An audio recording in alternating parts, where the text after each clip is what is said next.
சென்னை பெருங்குடி குப்பை கிடங்கு பகுதியில் பெய்த கனமழையின் காரணமாக அங்கு தேங்கிய மழை நீரால் போக்குவரத்து கடுமையாக பாதிக்கப்பட்டுள்ளது. இதனால் வாகன ஓட்டிகள் அடையும் சிரமங்கள் குறித்து விவரிக்கிறார் செய்தியாளர் கதிர்ஷா.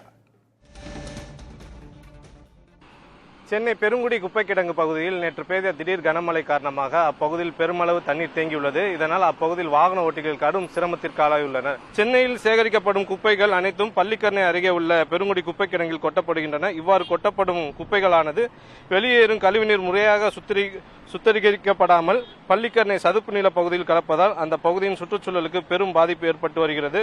குறிப்பாக இயற்கை வளம் நிறைந்த இந்த பள்ளிக்கரணை சதுப்பு நிலம் 200க்கும் மேற்பட்ட பறவை இனங்கள், பல அரிய உயிரினங்கள் வாழும் முக்கியமான வாழ்விடமாக உள்ளது.